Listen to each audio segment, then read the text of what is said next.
Hey, everybody. Mark and I have over 20 years of experience as therapists and as addicts in long-term successful recovery.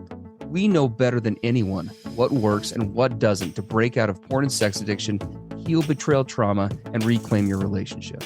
And we've poured all of our personal and professional recovery and healing experience into a first-of-its-kind program for addicts, spouses, and couples.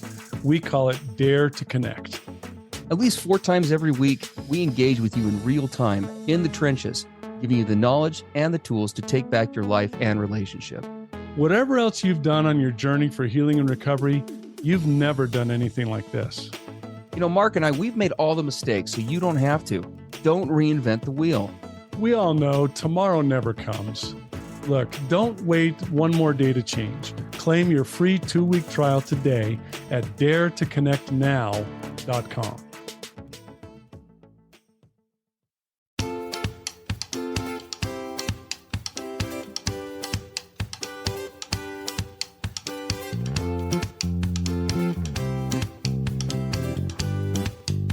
Hey everybody, I'm Steve Moore. And I'm Mark Castleman. We know the pain and heartbreak of porn and sex addiction.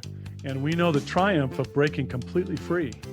Every day, we help our clients find hope and healing. Join us in the fight to take back your life, your marriage, and be stronger than ever. This is the PBSC Squared podcast.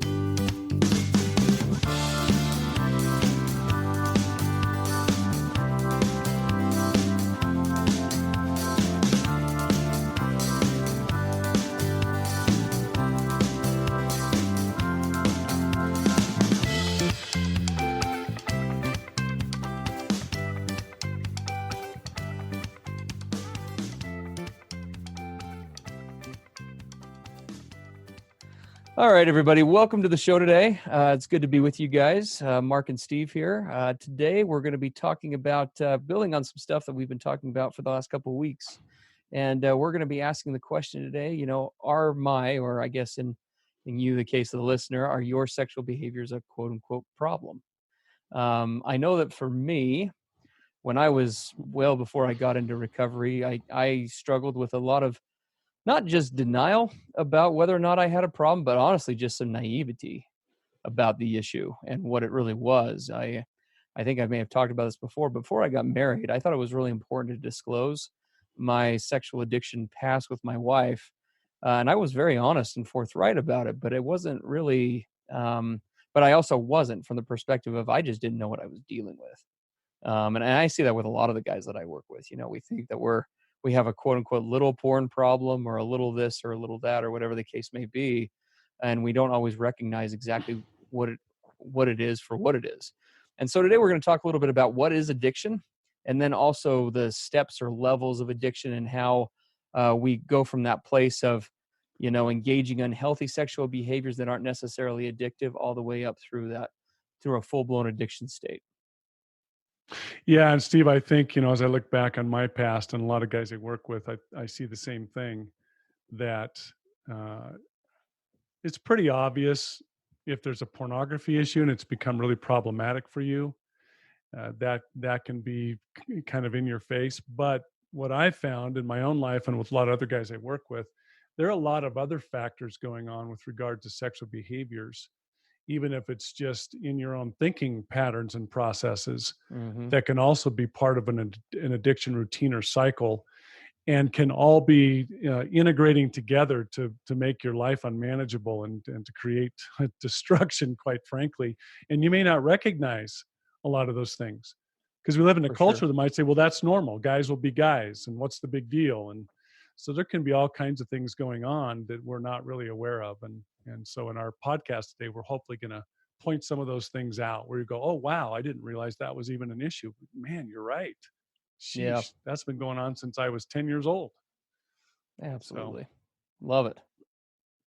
All right. So we've got, so before we really jump into any of these different behaviors, right, let's talk about the quote unquote levels of addiction. That's a term that Mark and I are coining. It's not official. We're just looking at kind of these steps from kind of point A to point B. Everybody's road through addiction and how you get caught up into it, obviously that's very unique to the individual. But generally speaking, it tends to kind of follow the path that we're going to outline. So for most of the guys that I have and women that I've worked with and continue to work with today, where addiction tends to take root is in what we call the curiosity stage, right? So it's this place of, oftentimes this can happen during maturation. Anywhere between ages of 10 and 14 is probably what we see most commonly when addictions, when they do develop in childhood, start to develop. There are obviously other factors that can be involved: sexual abuse, premature exposure to sexual content. Those kinds of things obviously all play a role and can add to that, add or accelerate this process. But on some level, most of us are initially exposed to this because of that curiosity. We start having sexual urges, the sexual drive starts to come online, and it's natural to begin exploring that, both as a child and then into teenage, young adult years. And so, but pretty quickly, for those of us who, the different, and this is probably a good thing to talk about. This oftentimes is where one group of people kind of go off on a path of addiction, right? And the other group of people go off on this just being a stage of development, and then they just move on with other things in their lives. But for those of us who get caught down an addictive path or start down an addictive path, we start to move past just this curiosity and recreation stage and start to move into this. So from curiosity to recreation and now into discovering the benefit of self-soothing. So our brain, right, we start to make that link between um, this is not feeling right at all. This is not feeling right. I don't know why.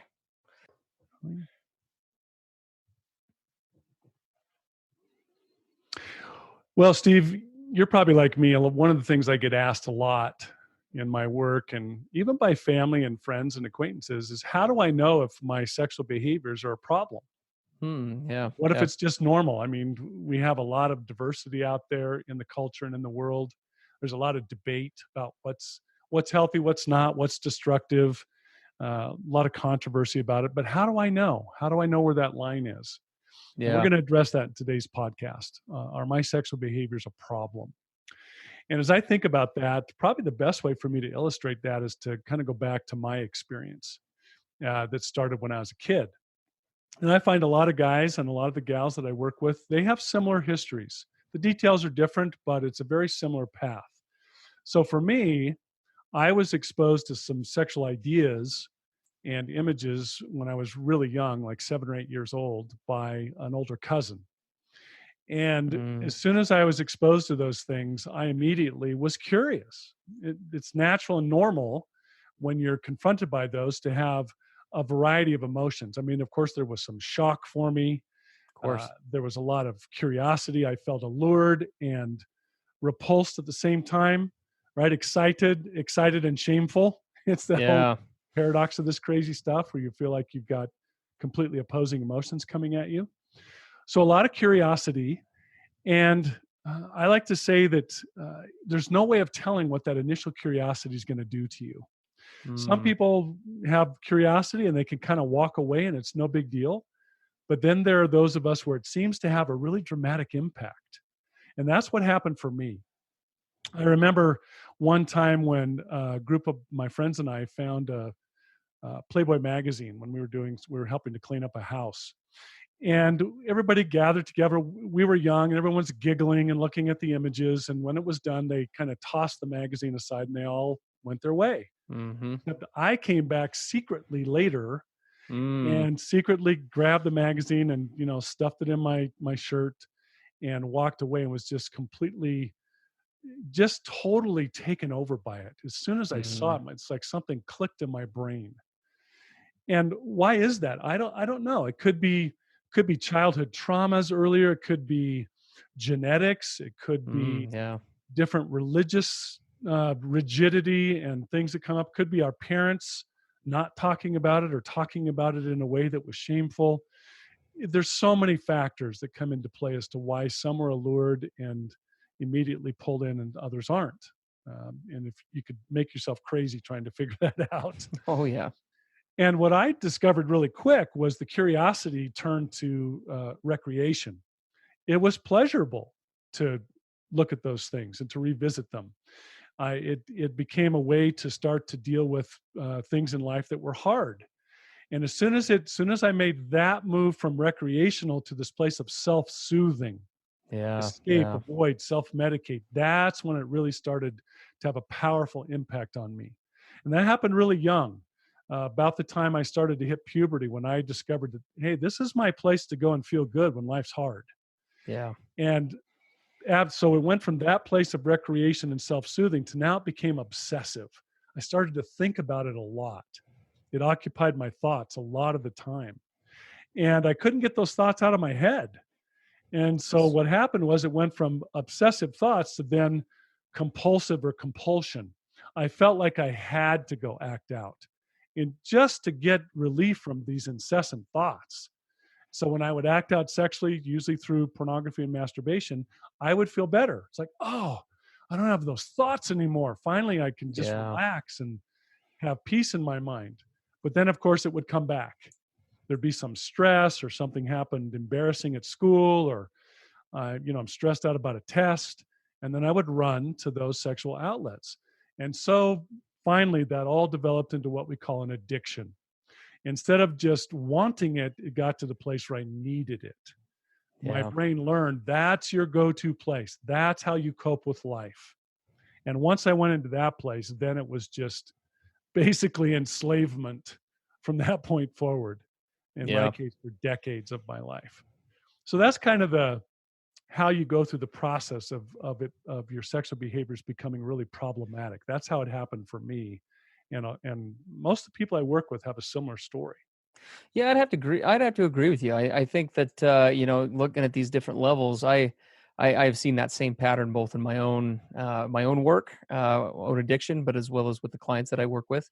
As I look at this list, right, these steps, curiosity, recreation, self-soothing, turning to an obsession, and then becoming compulsive, eventually becoming an addiction. The I guess the what comes to mind for me is at the beginning of that process, right? We're so to speak working our drug, right? Like we're the ones working it and we're getting the benefit, or at least the perceived benefit from it, right? We're using it to do everything from entertain us to manage problems or issues, right? Or whatever the case is. But then there's that gradual shifting to the other side where our drug is actually working us, right? I remember very distinctly how some of my sexual behaviors became so compulsive and so addictive that they really were like that cup of coffee in the morning. It's just like, unless I get my dose of lust, right? Like I have a hard time functioning. I'm grumpy. Don't talk to me. Don't whatever, right? I, I Yeah. s- I saw a coffee mug the other day that just said, "Don't talk to me until after like my second cup." And I guess you could say the same thing, right? Don't talk to me until after I have a sexual release this morning. I don't know. We could sell Yeah, the those. hard part about that is we, of course, don't know that as we're kids or we're coming up No, through this process. We just know it feels good. It's incredibly captivating, and it's absolutely. new and even shocking. And there's all this whole mix of powerful emotions that just lures us in. But we don't have the ability as kids to step back and say, what's really happening here? This is going to get to the place where it's really starting to overtake me, and we have no ability to step back and I call it play the movie to the bitter end. Yep, We're just in it, and we don't know any better. That's the unfortunate part, is we're absolutely. unprepared totally. Yeah, until it becomes problematic, right? By then, it's oftentimes now we're already in the thick of it. No, absolutely agree. Well, there are a lot of different. What we're talking about, is your sexual behavior? Are your sexual behaviors a problem? Are they an issue? It's important to kind of look at and make sure that we're recognizing that there's a whole wide range of ways to act out in sexual addiction, or anything ranging up to it. Because again, not all of these that we're going to list here are in and of themselves an addiction. We're going to talk a little bit more about how to distinguish that in a minute. But if we were to list a list of the behaviors, right, that oftentimes sexual addiction can take, a couple of these we've already talked about quite a bit, right? So pornography and masturbation. We talked about pornography our first or second episode. Did a whole episode on that, so would refer you guys back to that if you haven't listened to that yet. Some good stuff there. And like I said, we've got masturbation, sex with self. We progress into phone sex or cyber sex. So using those two different mediums to get a sexual release with somebody else. You got your voyeurism. Then there are other forms of sex beyond just like affairs. There's casual sex, having sex buddies. Strip clubs are a way that guys and women will commonly act out as well. Something that not everybody always recognizes as being part of a potential addiction. Massage parlors, and then there are obviously endless fetishes and things that can come up on that spectrum that can be used to sexually gratify in some way or another. And those are like too numerous, and that's 5 podcast episodes talking about Yeah. all those various ones. But just so you guys kind of have a general idea that when you're thinking about your sexual behaviors, you want to be thinking a little more globally than just what happens in the bedroom with your spouse or just what you've thought may be addictive, because chances are there are probably other behaviors involved that are either a part of the addiction or the compulsion or the issue that you're struggling with, or they definitely reinforce, right, those those those processes. So, of course, the natural thing here is to talk about, how do we tell if these behaviors are problematic, right? How do I know if I have a problem? I had a guy just come in just last week who asked me that almost word for word. Like, how do I know, right? Like that I have a problem. I've read your book. I read your and Mark's book. And I think it might be, it could be this, could be that. Maybe it's a problem. Maybe it's not. I don't know. And so we sat down and we actually talked about something very similar to what Mark and I are going to share with you now. So we're going to cover some bullet points in terms of how to be viewing your sexual behaviors and what lens to look at them through to kind of see and build up the evidence, if you will, of whether or not there is an issue and something that needs to be addressed. So first thing that comes to mind for me is if I'm considering whether a sexual behavior is problematic, or really any behavior for that matter, right? The thing that I'm going to be asking myself is, what things, relationships, people, opportunities am I sacrificing or putting in front of, or putting behind the desire for a sexual release, right? So where in my life, I guess you could say, is my priority list in terms of seeking that sexual release or that sexual escape. Um, like Mark talked about, this happens on a spectrum, and for most of us, I think, as we move through that addiction process he described, uh, you know, I kind of tend to think of all the priorities that I have like on a totem pole, if you will. And as I picture the addiction kind of growing or turning into an addiction, it's almost like that image, right? That piece of the totem pole just keeps going up a notch and up a notch and up a notch until it starts to get more towards the top, and I'm putting all sorts of things behind it. Um, and Yeah, so, as you talk about that, as I think back on my addiction past, a lot of people I work with, they start to take a look at uh, what kinds of things did I begin to sacrifice or lose interest in or mm, suddenly stop doing. And yeah. you'll find that hobbies that you used to be passionate about disappear.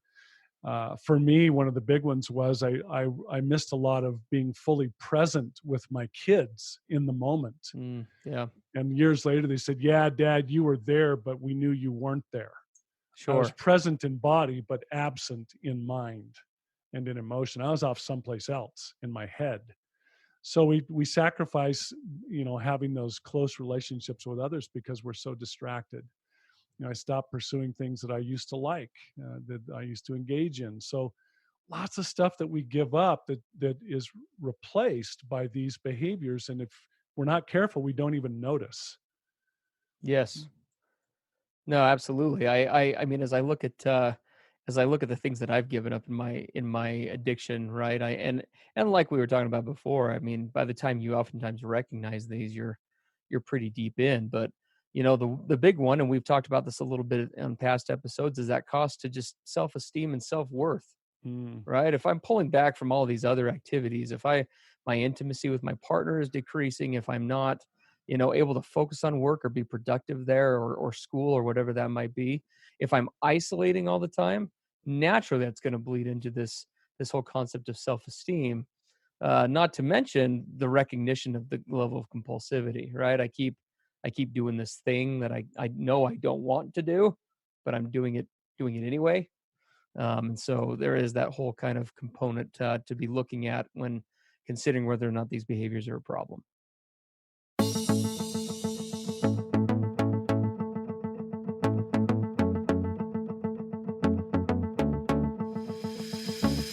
Hey, everybody, Mark and Steve here. Are you looking to take your recovery and your marriage to the next level? We work with individuals and couples one-on-one. With both in-person and online therapy options, you have access to the experts anytime, anywhere. To learn more, visit us at pbsepodcast.com.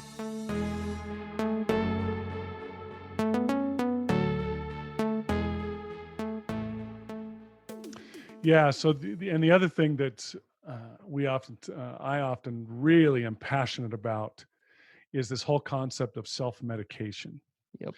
If I'm using sexual outlets or sexual behaviors of many different kinds and types, if they become in my life a way for me to cope with hard things, as soon as life gets a little bit stressful, as soon as it becomes uncomfortable, if I'm angry, I'm disappointed, or something didn't go well, and I find myself escaping to these sexual outlets instead of facing those issues, that's a big sign that your sexual behaviors have become a problem. And for me, the great tragedy in that is that we have a lot of difficult things that face us in life that, if we look at them properly, they're designed to make us stronger. This concept of, I can do hard things. I can Yes. face hard things. I can move through those things and come out the other side better, stronger, more wise, more capable, more experienced. But if every time those things come up, I avoid them and I escape them by running to these sexual outlets, then I'm missing that growth. I'm Yeah. stunting my own maturity. And that's a big part of what happens with this addiction or obsession. And I noticed that a lot in my early life. I missed a lot of chances for growth. And it's funny because I'll work with guys and let's say they're in their 40s or their 50s, and we have to really get honest with each other, and I'll look at them and say, some of the behaviors you're describing right now, what do they sound like in the way of what age group? They'll be like, well, like 15. Yeah, in this particular area of your life, you're kind of acting like you're 15 years old. Sure. And guess what? That's when you started really turning to these sexual outlets to cope with life. And so, in some ways, your maturity stopped at that age. And now, guess what they get to do in their 40s or 50s? They get to start to grow through and experience the things that they should have done back at age 15 that they didn't. Now they get to do them. Oh, yeah. No, absolutely. I think we talked about this in last week's episode or maybe a couple weeks ago. But yeah, I mean, there's actually research that backs up what you're talking about, right? Certain parts of the brain actually quit developing when we begin developing these different forms of compulsions or addictions. Because everybody else, right, they go on in their development that they're learning how to cope with life as it comes, deal with stressors as they happen, work through problems, et cetera, et cetera. But for those of us who start getting caught in these compulsive or addictive behaviors, those pieces of the brain don't evolve or grow in the same way. And so there's actually science that kind of backs up what my wife would tell me.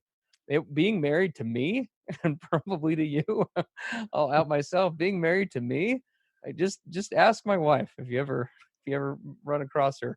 How was it to be married to Steve for the first 10 years?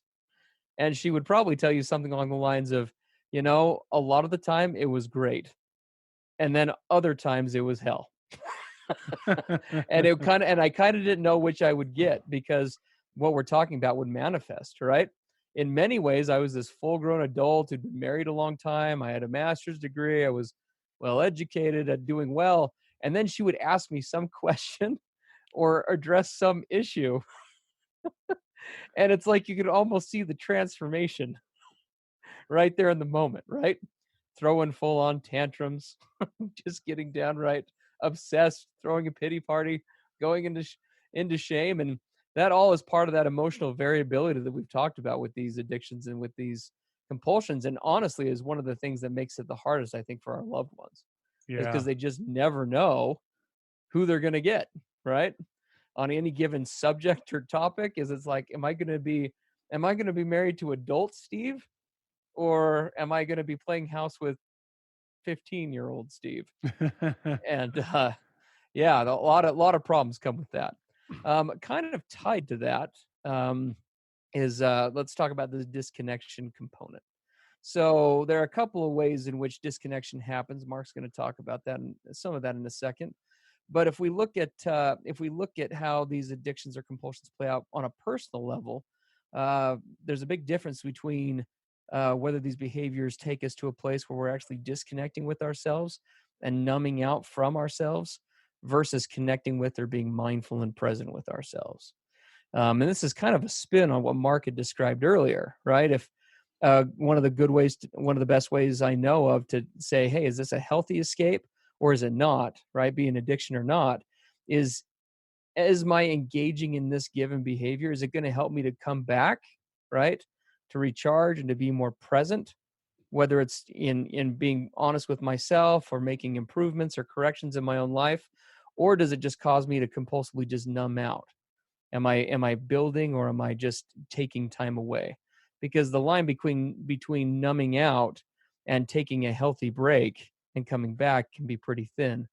Um, for me, I can only speak to my own experience, but for me, I have noticed that when I am connecting with my sexually compulsive behaviors, it is impossible for me to be mindful and to be present the way that I want to. No matter how much I try, it's almost kind of like there's a fog that sets in, and I'm just kind of on emotional cruise control.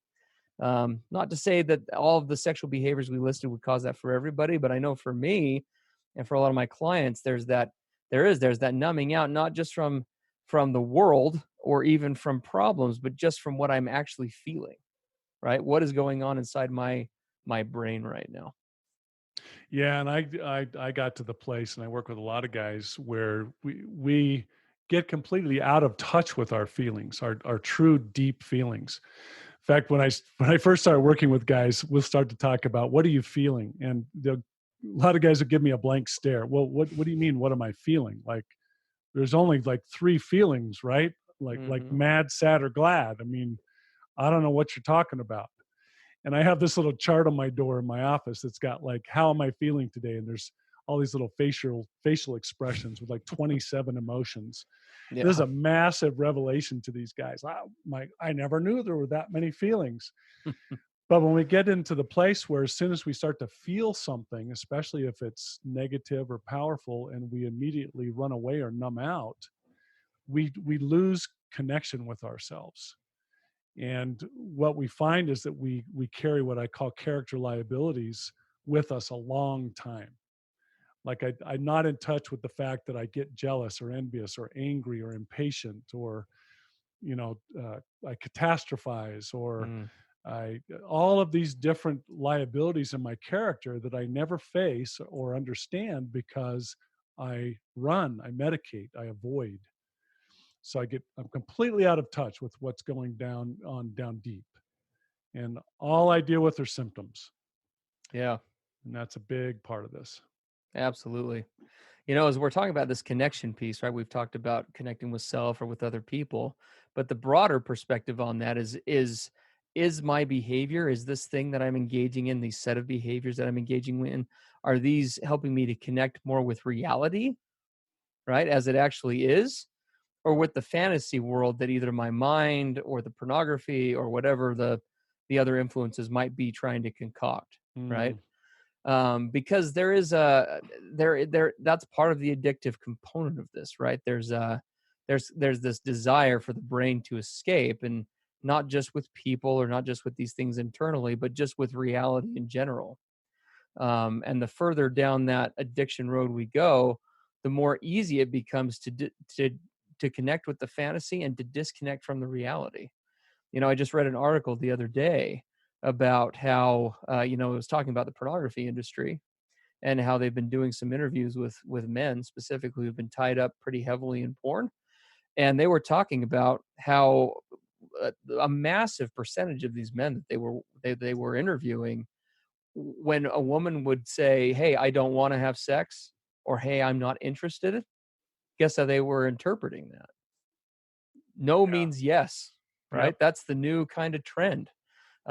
Things like pornography, other behaviors that we can engage when, not only do they forward this idea of hey, you can disconnect and you can escape, but they actually start to fill one's head with this alternate reality, right? Of how the world works, how to take social cues. A lot of the guys that I work with really struggle to have a healthy romantic relationship, because their viewpoint, for example, if I'm working with a man, their viewpoint of women, how they operate, what they like, what they don't, what they're interested in, what they're not, is so completely distorted that they're not even able to maintain or carry on those basic social cues that lead to good relationships with people.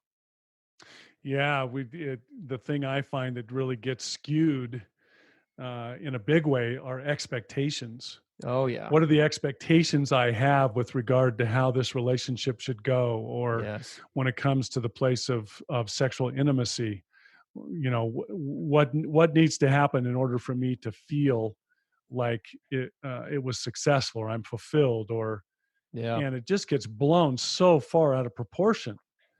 And the cool part about recovery and becoming aware of these things and going down a different track, as I found in my life, and I find this with a lot of my clients, is that the healthy sexual component actually over time becomes, rather than more complex, where all these things have to be involved, toys and this and positions and that, it Mm. actually becomes quite simple. And this very basic, the very basic physical side becomes simplistic, while the emotional connection, the depth of how much we share in those moments becomes so much more about the physical, that it takes it to a place that we never believed we could achieve. So much more about the emotional, you mean? Yeah, just how much that I can connect, for example, with my wife, when it's not all about these surface visual, physical expectations that my sexual outlets have taught me. And now it becomes more about this really deep human connection, right? Human being to human being.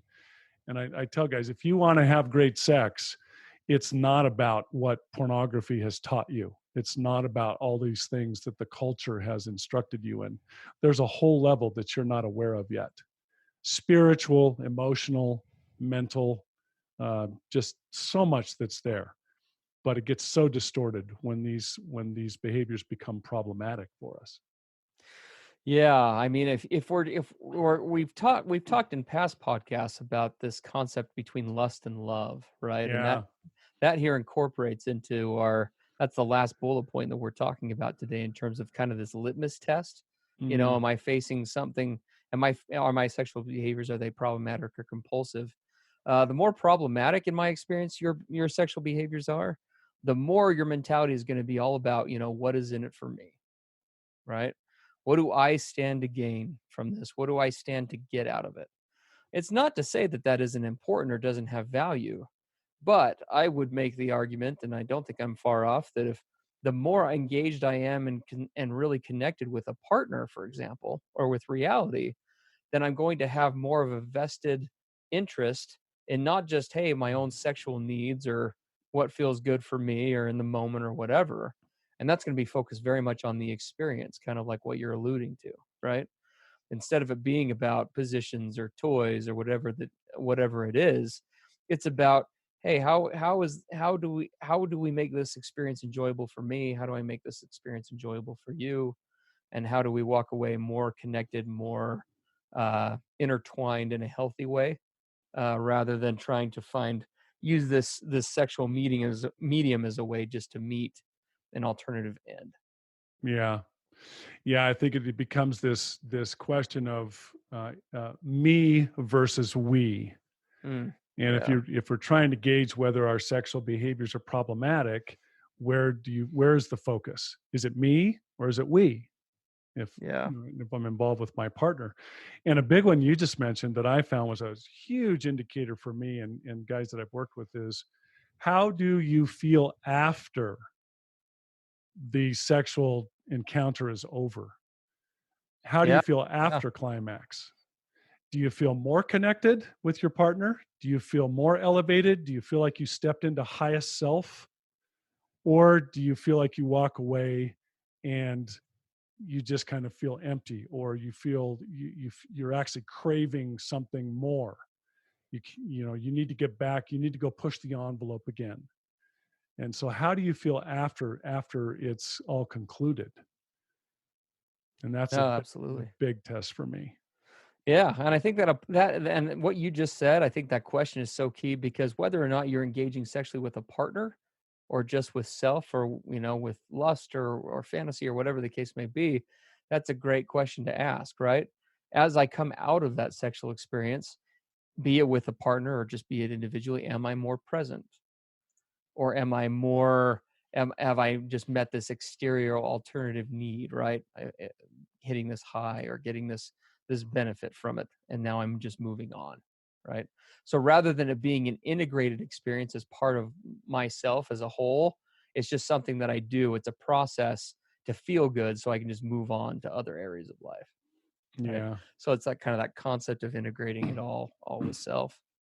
There are lots of other things that we could cover with this, and we're actually going to talk in an episode here in a couple of weeks about healthy versus toxic sex, and we're going to kind of expand on some of these concepts here. But for today, we definitely want to continue on with our tradition of doing an assignment at the end of each of these podcasts. But before we talk about the assignment, we probably ought to give a quick little caveat here. Some of these assignments, as you guys might be finding out, are there's a chance that these, for some of you, depending on your circumstances, either as a couple or if you're listening to this program individually, can potentially introduce some pretty volatile stuff. Interactions between the two of you or emotions can flare. Lots of trauma can come up as a result of this. And so we do want to give that caveat that with really all of our assignments and in your listening to this podcast, you're going to be best served by working with a qualified professional who can help and assist and support through difficult conversations like this. And we do also ask that with this assignment that I'm going to give, that if there's anything that comes up with in the assignment that doesn't that involves behaviors that haven't already been disclosed or discussed in particular, that you definitely seek out a qualified professional so that you've got some additional support on board, and that one spouse is not causing undue trauma to another spouse by prematurely or disclosing in a way that isn't optimal or isn't helpful. So with that in mind, the assignment that we're going to give you, this is specifically for those who might find themselves struggling or questioning if they're struggling, would be to sit down and to like really write out a pros and cons list for each of your sexual behaviors, right? List out those ways in which you engage sexually in your life, be it sex with a partner, sex with self, pornography, whatever the case may be, and then walk through this litmus test that we gave you and identify those emotional, physical, spiritual, what are the pros and the cons? Because for each of them, chances are, if you're being honest, there are some of both, right? It isn't just as easy to say, you'll never get from Mark and I the DARE program approach to recovery, like, sex, just say no. Like that's not what we're trying to push here. What we're trying to help you do is just to understand, for you on an individual level, are these behaviors problematic? Are they harming your life? Are they causing undue anxiety? Are the pros outweighed by the cons or vice versa? Right. So just getting really honest, it can be a really cool tool, and being honest with yourself about this in terms of helping you to get in a better place of either getting ready to take that first step into recovery or just the next step into change. Or maybe it'll help reduce anxiety about behaviors that you thought were problematic and maybe they aren't. And so again, coupling this exercise with the working with a qualified professional, I think we think you're gonna be able to figure out some good components and elements of where to go next. So again, if it's the right timing, and if it would be beneficial or helpful, and if these things have already been discussed to some degree between you and a partner, it could be really beneficial to discuss those as a couple and to develop some direction moving forward. But again, with that caveat of if there are things that either haven't been discussed or talked about, or if that discussion is turning volatile or might or traumatizing, that you guys immediately stop and go to a qualified professional to help you navigate through that. Absolutely. Well, I think that's probably it for today. I think so. Awesome. Thanks, everybody. Have a great one. See you next time. That's all for today.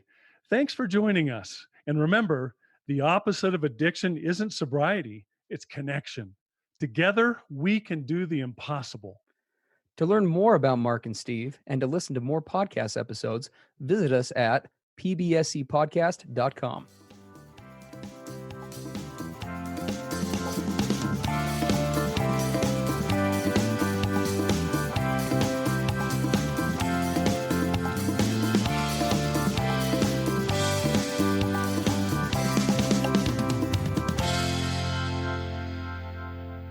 Everything expressed on the PBSC podcast are the opinions of the hosts and the participants and is for informational and educational purposes only. This podcast should not be considered mental health therapy or as a substitute thereof. It is strongly recommended that you seek out the clinical guidance of an individual qualified mental health professional. If you're experiencing thoughts of suicide, self-harm, or a desire to harm others, please dial 911 or go to your nearest emergency room.